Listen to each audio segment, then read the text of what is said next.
So, asan yung mga bata? Halika kayo. Pakilaanin lang po natin yung mga bata. Halika dito, Clary Joy. A total of how much ang nakuha niya? 140,000. Say na yan. Okay? Dito tayo sa iba. Dito iba. Ito po yung mga anak ng kasambahay natin, OFW at siyempre mga basurero at basurera. Ito ho. Ito yung nakakasama namin dito araw-araw sa mga contestants. At kaya namin naisip yan, ito po ang hinanaing nila araw-araw. Yung mga pagtapos ng pag-aaral. Sige lang. Dito kayo sa likod. Gusto ko kayo makita. Okay, girls? Dito muna kayo. Okay? Gusto ko lang. Ayan, ha? Sa tabi muna. Sa tabi muna. Sa tabi. Okay? Gusto ko lang sila makasama. Alright. Yung nanay niya, doon po kayo. Para kasama niyo yung mga magulang. Total, kaarawan ko naman. Una sa lahat, marami pong salamat sa loob na nasa studio. Sa pagpunta niyo na. Jesus, marami pong salamat sa inyo. Thank you sa nagtsaga. Thank you so much. Ayoko na maghanda sa kaarawan ko. Ito ho ang gusto kong mangyari. Ngayon, nung ako po yung nagka-problema, alam niyo yon about September, at alam niyo, minsan may nasasabi kang hindi naiintindihan ng iba. But anyway, gusto kong magpasalamat. Nung isang araw po, nandun ako sa bahay ko sa Tagaytay. May isang tao ho na biglang pumunta sa akin. Hindi ako malapit sa kanya, pero sinamahan niya ako ng 5 oras. Kinausap niya ako. Wala kaming pinag-usapan tungkol sa politika. Sinamahan lang niya ho ako. Kumain kami ng kamote, mani. Nagkukwentuhan lang kami about siya nagsimula. Parang eto rin ako eh. Nagsimula rin po ako sa hirap. Nagsimula rin po ako sa pagsisipag. At pagkatsaga sa buhay.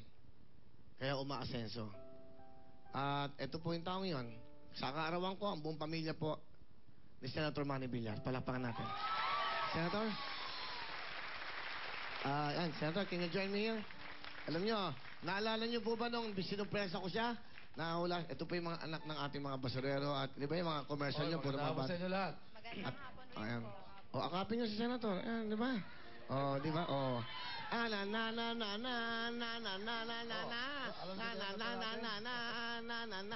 Okay, yung music na yun, asan? Ikaw na, okay.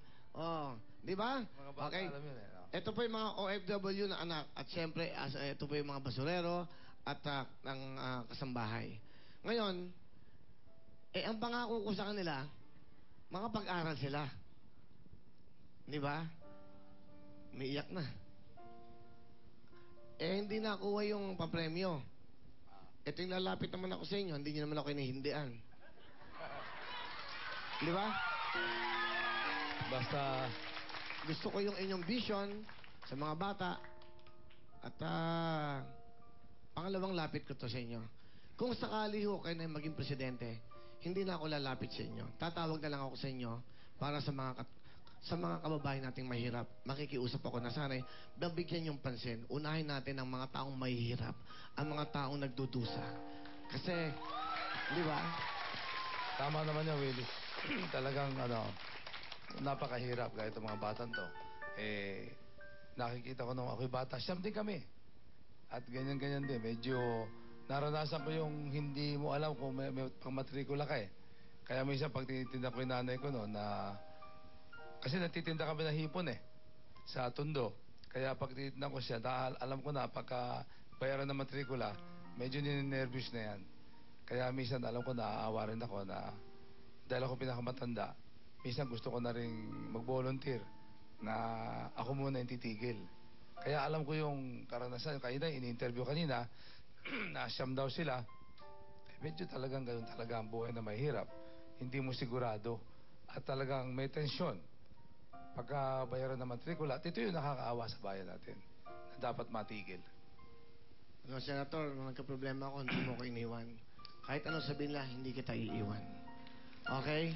Maraming salamat, Willie. Maraming salamat. Huwag nyo kaming iiwan dahil ang mga batang to'y nangarap minsan sa buhay. Senator, ito ako muli. 6 na house and lot ang pinamigay sa OFW. Kailangan ko ng pang-matrikula sa mga batang ito. I need 3 million. 3 million sa kinabukasan ng mga batang to.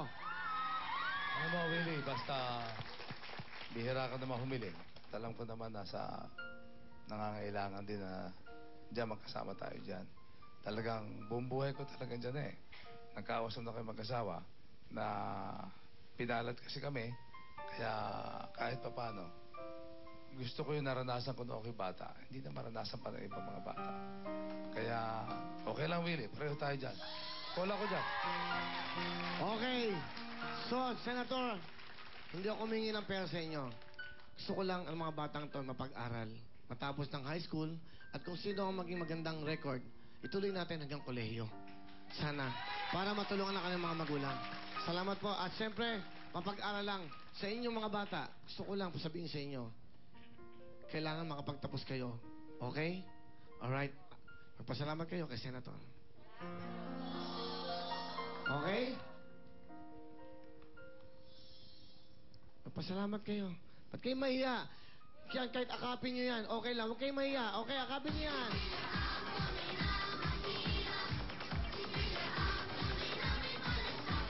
Okay, mga pamilya. At siyempre, mga magulang, ang inyong mga anak, meron ng pangmatrikula sa kanilang pang-aral. Maraming po salamat, Congresswoman. Thank you so much po, Congresswoman Villar, at sa inyong pamilya. Thank you po sa inyo. Hello, Camille. Ayun. Ito po. Halika kayo. Ayan. Gusto ko lang kayong makilala. Ito po ang pamilya nila. Ito po ang ating sanang maging presidente dahil buo ang pamilya. Pag buo ang pamilya mo, wala kang problema. Thank you so much. At siyempre, let's go, okay? Tuloy tayo mga pamilya. That's right. Maraming po salamat, Senator.